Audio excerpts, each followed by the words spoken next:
नमस्कार दोस्तों, मैं अंकुर उपाध्याय स्वागत करता हूं आप सभी का एक बार फिर से अपनी नई वीडियो में। दोस्तों, काफ़ी सारे रिजल्ट्स आते हुए दिखे हैं आज के सेशन में जो मैंने अभी तक कवर नहीं करे हैं, लेकिन इस वीडियो में मैं आप सभी के साथ रिजल्ट्स के बारे में ही डिस्कस करने वाला हूं। शुरू करते हैं बिना किसी देरी के।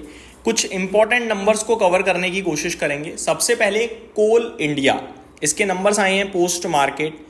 5 रुपये 50 पैसे का कंपनी ने डिविडेंड अनाउंस करा है। पहली बात तो इंटर्म डिविडेंड है, जल्दी आपकी बैंक तक क्रेडिट होगा। अगर मुनाफे की बात करें तो कंसोलिडेटेड नेट प्रॉफिट 10,959 करोड़ से घटकर 8,743 करोड़ पे आया है। मुनाफे में डिप जरूर दिख रही है दोस्तों, लेकिन अनुमान 8,000 करोड़ के प्रॉफिट का था, जिसके सामने 8,700 करोड़ का मुनाफा अच्छा माना जाएगा। रेवेन्यू की बात करें तो 37,500 करोड़ से बढ़कर 37,842 करोड़ पे आया है।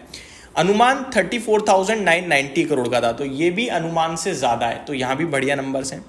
मार्जिन्स 38.23% से घटकर 34.93% पे आए हैं। एक्सपेक्टेशंस 31% की थी, तो ये भी अनुमान से ज़्यादा हैं। एबिटा 14,338 करोड़ के सामने 12,521 करोड़ पे आया है। अनुमान 10,850 करोड़ का था, तो ये भी अनुमान से बेटर है। तो कोल इंडिया के केस में एक चीज क्लियर दिख रही है, घटकर सब आया है साल दर साल, लेकिन एक्सपेक्टेशंस तो काफी लो थी। यानी बाजार पहले ही मान रहा था कि नंबर्स वीक साइड पे आएंगे, लेकिन मार्केट में कोल इंडिया के नंबर्स ने मार्केट एक्सपेक्टेशंस को बीट करा है।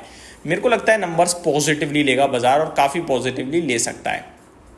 आइशर मोटर, इसके भी नतीजे आते हुए दिखे हैं। मुनाफा 1100 करोड़ से बढ़कर 1205 करोड़ पे आया है। अनुमान 1208 करोड़ का था, तो इनलाइन है। रेवेन्यू 4,390 करोड़ के सामने 5,041 करोड़ का आया है। अनुमान 5,020 करोड़ का था, तो बीट से एस्टिमेट है। मार्जिन्स 26.53% से घटकर 23.86% पे आए हैं। एक्सपेक्टेशंस 24% की थी, तो यहां थोड़ा अनुमान से कम रह गए हैं। एबिटा कंपनी का 1,165 करोड़ के सामने 1,203 करोड़ का आया है। अनुमान 1,207 करोड़ का था, तो इनलाइन नंबर है आइशर मोटर्स के। एग्जैक्टली जो बाजार की एक्सपेक्टेशंस थी वैसे ही कंपनी ने नंबर पेश करे हैं, आप ये कह सकते हैं। अगला स्टॉक है दोस्तों, वैसे तो ये फार्मा कंपनी है, लेकिन इसे एफएमसीजी कंपनी की तरह बाजार ट्रेड करता है, क्योंकि ये भारत ड्रिवन कंपनी है। मैनकाइंड फार्मा, नतीजे इसके भी आए हैं, और नंबर्स देखा जाए तो मतलब कहना मुश्किल है कैसे हैं। 532 करोड़ से प्रॉफिट घटकर 438 करोड़ पे रह गया है, तो मुनाफे में काफ़ी शार्प डिक्लाइन देखने को मिला है। लेकिन रेवेन्यू बढ़ा है, 2,867 करोड़ के सामने 3,570 करोड़ पे रेवेन्यू आया है। मार्जिन्स बढ़े हैं, 23.42% के सामने 23.72% पे है। और एबिटा 671 करोड़ के सामने 847 करोड़ है। तो एक्सेप्ट प्रॉफिट सब कुछ बढ़कर आया है, कुछ एडजस्टमेंट भी हो सकता है मुझे लग रहा है। ओवरऑल नंबर्स मैं तो अच्छे ही बोलूंगा मैनकाइंड फार्मा के। नेक्स्ट है दोस्तों Chambal fertilizer. Stand alone net profit 550 crore के सामने 640 करोड़ पे आया है। रेवेन्यू 4,900 करोड़ से बढ़कर 5,700 करोड़ पे आया है। मार्जिन्स में गिरावट दिखी है, 15.24% से 13.36% की। एबिटा 752 करोड़ के सामने 761 करोड़ पे आता हुआ दिखा है, तो मार्जिन्स आपके लिए घटे हैं और एबिटा हल्का बढ़ा है। बाकी प्रॉफिट और रेवेन्यू में बढ़िया बढ़त देखने को मिली है। KRN हीट एक्सचेंजर, नंबर्स इसके भी आते हुए दिख रहे हैं। रिजल्ट्स की बात करूं तो 12 करोड़ के सामने प्रॉफिट 12.4 करोड़ पे आया है। रेवेन्यू 95.8 करोड़ के सामने 115 करोड़ पे आया है। मार्जिन्स में ड्रॉप आया है 18.48% से घटकर 15.26% पे, और एबिटा 17.7 करोड़ से 17.6 करोड़। तो नंबर्स मेरे को तो कुछ खास नहीं लग रहे हैं। अगला स्टॉक है दोस्तों जिसके रिजल्ट्स आए हैं, वो है, नंबर्स तो एक्चुअली में बहुत सारे आए हैं, बस मैं ये सोच रहा हूँ कि किसके डिस्कस करने चाहिए और किसके नहीं। न्यूलैंड लैब, इसके भी नतीजे आए हैं, हालांकि पोस्ट मार्केट ही आए हैं। नंबर्स की बात करूं तो 97.9 करोड़ के सामने 13.9 करोड़ का प्रॉफिट रह गया है। 440 करोड़ के सामने 293 करोड़ का रेवेन्यू रह गया है, और 28% से मार्जिन्स 11.78% पे रह गए हैं।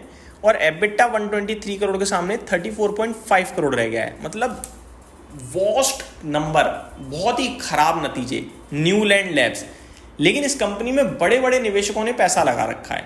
13,500 रुपये का तो इसका भाव है। 4% आज नंबर से पहले टूटा है ये स्टॉक। अगर एक्चुअल रिएक्शन बनता है तो 10% नीचे बनता है, लेकिन क्योंकि बड़े इन्वेस्टर्स के पास है ज़्यादातर शेयर, शायद ना गिरे, बट मैं तो कहूँगा ऐसे स्टॉक से दूर रहें ऐसे नंबर्स के बाद।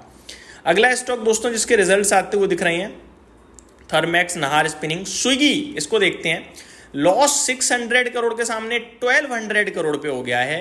रेवेन्यू 3222 करोड़ से बढ़कर 4960 करोड़ पे आया। तो रेवेन्यू में तो बढ़त है, लेकिन लॉस डबल हो गया है, तो मज़ा तो मुझे नहीं लग रहा कि आया ये। अगला स्टॉक है दोस्तों Netweb technologies. Numbers open market में ही आ गए थे और नंबर्स अच्छे लग रहे हैं। 15.5 करोड़ से 30 करोड़ पे मुनाफा आया है, 150 करोड़ से 300 करोड़ पे रेवेन्यू आया है, 13.2% के सामने 14.9% पे मार्जिन हैं, और 19.7 करोड़ के सामने 44.8 करोड़ पे एबिटा कंपनी ने पोस्ट कराया। तो नंबर्स अच्छे बोलूंगा मैं। आगे बात करते हैं दोस्तों नेक्स्ट स्टॉक के बारे में, डाबर एफएमसीजी कंपनी। नतीजे इसके भी अच्छे लग रहे हैं। 500 करोड़ से प्रॉफिट बढ़कर 510 करोड़ पे आया है। अनुमान 500 करोड़ का था। रेवेन्यू 3350 करोड़ से बढ़कर 3400 करोड़ पे आया है। अनुमान 3420 करोड़ का था, तो अनुमान से 20 करोड़ कम था। मार्जिन्स 19.6% के सामने 19.6% पे ही रहे हैं। अनुमान 19% का था। एबिटा 660 करोड़ के सामने 670 करोड़ पे आया है। अनुमान 650 करोड़ का था। तो नंबर्स अच्छे हैं ओवरऑल देखा जाए, इसीलिए शेयर भी ऊपर बंद हुआ है। दोस्तों Maruti, Kamat hotels, Cholamandalam investment, Adani enterprises, Vedanta, TVS holdings, Radico Khaitan, nucleus software, sun pharma, इसके पर ये कुछ बड़े नाम और हैं जिनके, इक्रा, अंबुजा सीमेंट, जिनके नंबर्स आज आ चुके हैं, जो मैं आप सभी के साथ नेक्स्ट वीडियो में शेयर करूंगा। Thank you so much for watching this video. Have a great day guys.